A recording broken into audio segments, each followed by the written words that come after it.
জল যন্ত্রণা থেকে মুক্তি দিতে স্থানীয়দের চাহিদা মতোই ইছামতি নদীতে সংস্কারের কাজ শুরু হলো আজ। আপনারা দেখছেন সেই সময়ের বিশেষ মুহূর্তের ধারণকৃত ভিডিও চিত্র আজকের স্বরূপনগর পত্রিকার অনলাইনে। আমাদের সাথে থাকুন, দেখতে থাকুন। নিম্নচাপের ফলে অতিবৃষ্টির সাথে সাথে ডিবিসির জল ছাড়ায় গাইঘাটা ও স্বরূপনগর ব্লকের একাধিক এলাকা প্লাবিত। হাজার হাজার বিঘা জমির ফসল নষ্ট। যমুনা ও ইছামতির বাড়তি জলের চাপে এলাকার জলমগ্ন, হাজার হাজার মানুষ জলবন্দী। স্থানীয়রা দাবি তোলেন, ইছামতির জলের স্রোত বাড়াতে অবিলম্বে নদী সংস্কার করতে হবে। সেই দাবির মান্যতা দিয়েই মানবিক মুখ্যমন্ত্রীর নির্দেশে জেলা পরিষদের সার্বিক তত্ত্বাবধানে ইরিগেশন দপ্তরের সহযোগিতায় তেঁতুলিয়া ব্রিজ সংলগ্ন এলাকা থেকে ইছামতি নদী সংস্কারে হাত লাগালো প্রশাসন আজ। ধারাবাহিকভাবে তা টিপির ঘাট পর্যন্ত সংস্কার করা হতে পারে বলে সূত্র মারফত জানা যায়। এই নদী সংস্কারের ফলে দ্রুত জল সরে গিয়ে সাধারণ মানুষ জলবন্দির দশা থেকে মুক্তি পাবে বলে আশা করেন প্রশাসন। এ সময় সূচনা লগ্নে উপস্থিত ছিলেন এডিএম আকাঙ্ক্ষা ভাস্কর, এসডিও আশিস কুমার, বিডিও কৃষ্ণপদ রায়, গাইঘাটা পঞ্চায়েত সমিতির সভাপতি ইলা বাগচি, স্বরূপনগর পঞ্চায়েত সমিতির সভাপতি অনসুয়া মণ্ডল, জনস্বাস্থ্য ও পরিবেশ দপ্তরের কর্মদক্ষ দুলাল চন্দ্র ভট্টাচার্য, শিক্ষা কর্মদক্ষ ব্রজগোপাল বিশ্বাস ছিলেন, জেলা পরিষদের অন্যতম সদস্য অভিজিৎ বিশ্বাস প্রমুখ। নদী সংস্কারে ইছামতি পরিদর্শনে এসে কি বললেন তিনি শোনাবো আপনাদের। আপনারা দেখছেন ড্রেজিংয়ের মধ্য দিয়ে ইছামতিতে নদী সংস্কারের কাজ শুরু হচ্ছে। যে ছবি দেখছেন আপনারা আজকের স্বরূপনগর পত্রিকার অনলাইনে।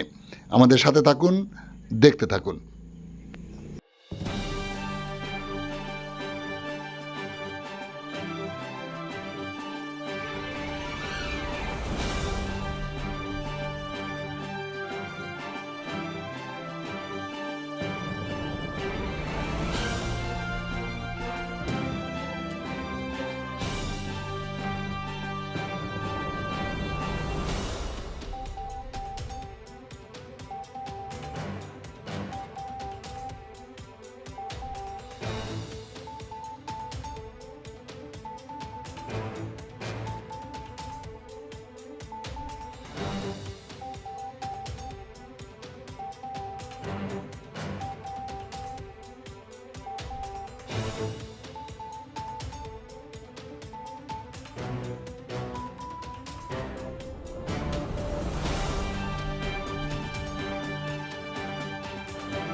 নৌকাটাকে নিয়ে যাবো, নিয়ে আবার আমরা বন্ধ করবো।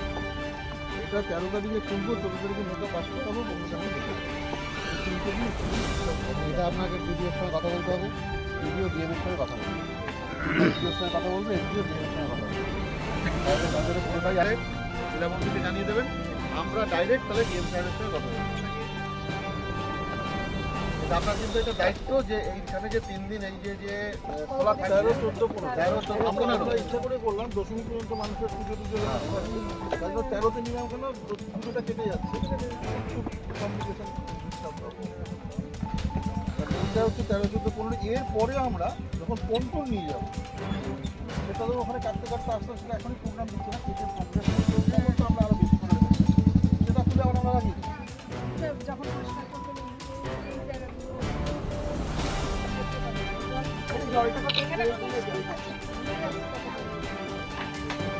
এখানে নদীতে একটা বাঁধ আছে, সেটা দেখবো।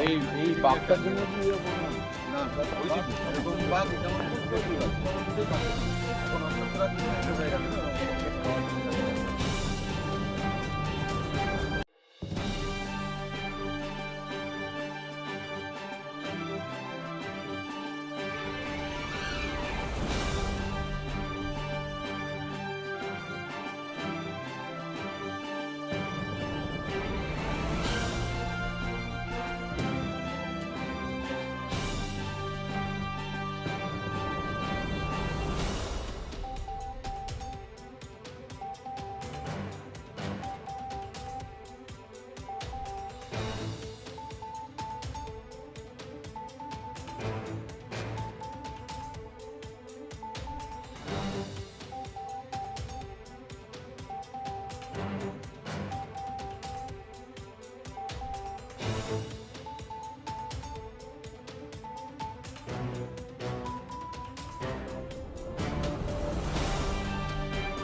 সম্প্রতি বর্ষণে স্বরূপনগর গাইঘাটা সহ একাধিক এলাকা জলপ্লাবিত, হাজার হাজার মানুষ জলবন্ধ হয়ে আছে। ইতিমধ্যে আপনারা ইসামতি সংস্কারে সিদ্ধান্ত গ্রহণ করেছেন, আজকে পরিদর্শনে এসেছেন, কি বলবেন? বেসিক্যালি আমরা গাইঘাটা এবং স্বরূপনগরের নিচু দিকের মানুষ, প্রায় হাজার হাজার মানুষ জলবন্দী হয়ে আছে এই পুজোর সময়। সেই অনুযায়ী আমরা গাইঘাটা প্রশাসনের পক্ষ থেকে ইরিগেশন দপ্তরে যোগাযোগ করি এবং সবথেকে আনন্দের বিষয় যেটা, রাজ্য সরকার ইমিডিয়েট রিলিফের জন্য যাতে জলটা তাড়াতাড়ি নেমে যায় সেই জন্যে আমাদের একটা পারমিশন দিয়েছেন। ইরিগেশন দপ্তরের অ্যাসিস্ট্যান্ট ইঞ্জিনিয়ার আমাদের সঙ্গে আছেন, রানা চ্যাটার্জি, ওনার তত্ত্বাবধানেই কাজটা হচ্ছে। আমরা আজকে রামচন্দ্রপুর থেকে কাজটা শুরু করেছি। এটা ওখান থেকে 1 কিলোমিটার এদিকে কাটতে কাটতে আসবে, আবার ওই টিপির ওই দিক থেকে এদিকেও আবার কাটতে কাটতে আসা হবে। আমি ধন্যবাদ জানাতে চাইব আমার বাংলার মুখ্যমন্ত্রী মমতা বন্দ্যোপাধ্যায়কে, যে উনি এলাকার বন্যা দুর্গত মানুষের দুর্দশার কথা ভেবে এত চটজলদি একটা সরকারি নির্দেশ বের করে এই জলটা যাতে তাড়াতাড়ি বের করে দেওয়া যায় তার ব্যবস্থা করেছেন। আপনার নাম পরিচয়? আমি অভিজিৎ বিশ্বাস, জেলা পরিষদ সদস্য এবং ডিস্ট্রিক্ট কাউন্সিল মেম্বার। ধন্যবাদ আপনাকে।